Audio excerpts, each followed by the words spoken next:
Pernah terungkap sekiranya beliau ditakdirkan tidak lagi menjadi yang berhormat, pilihan kerjaya beliau adalah nelayan.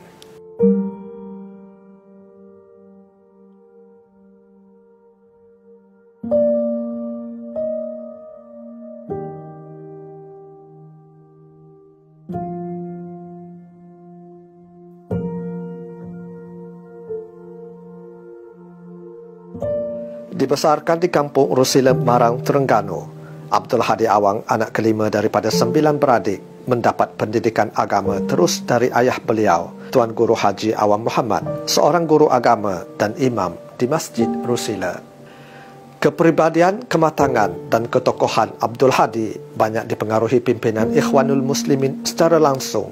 Lebih-lebih lagi apabila dua tokoh ikhwan, Profesor Dr. Muhammad Al-Wakil dan Syekh Said Hawa, menjadi mentor beliau sewaktu di Universiti Islam Madinah, di samping beliau turut belajar daripada Dr. Abdul Sattar Al-Khudsi. Kemudiannya beliau melanjutkan pengajian ke Universiti Al-Azhar, Mesir, menamatkan sarjana siasah syariah pada tahun 1975. Sekembalinya dari tanah Arab, Abdul Hadi menggalas pusaka ayahanda mengajar agama di Masjid Rusila, khususnya pada setiap pagi Jumaat sehingga ke hari ini. Selain aktif di bidang politik kepartian PAS, Abdul Hadi pernah menjadi Ketua Angkatan Belia Islam Malaysia ABIM Negeri Terengganu. Rekod perkhidmatan beliau sebagai wakil rakyat, baik sebagai adun Rurendang maupun ahli Parlimen Marang sejak dari tahun 1982 sehingga kini, menyimpan 1001 pengalaman dan seni politik di lapangan, baik di arena nasional maupun antarabangsa. Pernah bergelar Yang Amat Berhormat Menteri Besar Terengganu ke-11 pada tahun 1999 sehingga 2004 dan juga Ketua Pembangkang Parlimen Malaysia pada tahun 2003 hingga 2004, menggantikan mantan Presiden PAS Allahyarham Datuk Fazil Muhammad Noor. Beliau kemudiannya dilantik sebagai Presiden Parti Islam Se-Malaysia PAS pada tahun 2002 sehingga kini.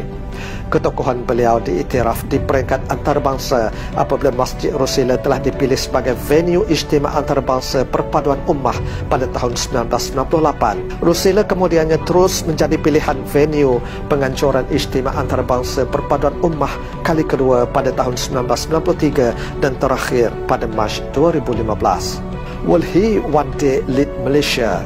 Naratif muka hadapan majalah berpengaruh Asia Week keluaran 16 Jun 2009 membicarakan ketokohan Datuk Seri Tuan Guru Haji Abdul Hadi Awang sebagai pemimpin masa hadapan.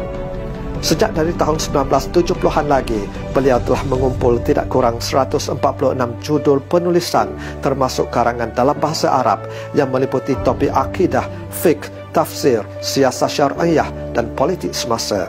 Di zaman muda beliau lagi, pernah mengikuti delegasi pemimpin Parti Islam seluruh dunia ke Asia Barat sebelum tercetusnya Perang Teluk. Sejak itu beliau menyertai puluhan delegasi termasuk ke Afghanistan selepas pengunduran Rusia, menyertai delegasi ahli parlimen parti-parti Islam yang dipimpin oleh mantan Perdana Menteri Turki Dr. Najmuddin Erbakan, menemui Setiausaha Agung PBB Boutros Boutros-Ghali dan ahli Senat Amerika Syarikat, wakil perunding krisis otonomi wilayah Aceh sehinggalah terbaharu sebagai ketua perunding krisis perang di Yaman pada tahun 2010. Ratusan pentas himpunan dan syarahan antarabangsa telah dihadiri beliau.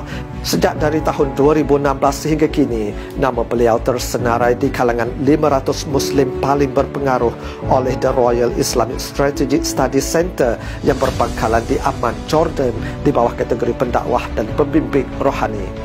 Tuan Guru Abdul Hadi merupakan ahli lembaga pemegang amanah Muassasah Al-Quds yang dipengerusikan oleh Syekh Dr. Yusuf Al-Qardawi, ahli lembaga pemegang amanah Al-Majma' Al-Alami Litaqrib Bainal Mazahib Al-Islamiyah yang berpusat di Tehran, penyelaras sekretariat parti-parti Islam sedunia yang berpusat di Istanbul, dilantik oleh Syekh Dr. Yusuf Qardawi sebagai timbalan Presiden Kesatuan Ulama Muslimin Sedunia KUIS bersama-sama dengan Dr. Ahmad Al-Raisuni dan Syekh Ahmad Al-Khalili pada 22 Ogos 2014 sebelum melepaskan jawatan pada 5 November 2018. Tuan Guru Abdul Hadi merupakan satu-satunya tokoh luar yang telah dinobatkan sebagai tokoh alim Rabbani oleh Universiti Islam Yala, Patani, Thailand pada 15 April 2011. Terbaharu, Tuan Guru telah dipilih sebagai tokoh Ma'al Hijrah peringkat negeri Terengganu bagi tahun 1441 Hijrah. Memetik komen Syekh Dr. Farid Al-Ansari, ulama Morocco yang menanyakan soalan bertubi-tubi kepada Tuan Guru, kenapa beliau bersikap demikian kepada Tuan Guru Abdul Hadi. Jawab Syekh Farid, aku ingin mengujinya setelah aku mendengar bahawa beliau alim. Aku telah menemui ramai orang ajam yang alim tetapi tidak sefaqih ini. Beruntunglah bangsamu, tetapi percayalah, ramai yang membencinya kerana beliau adalah seorang yang tegas pendirian. Peganglah beliau. Yang berhormat Datuk Seri Tuan Guru Haji Abdul Hadi Awang, tokoh ulama haraki dan umara yang berpengetahuan dan berpengalaman luas, gigih bekerja untuk melihat Islam berdaulat di bumi Allah.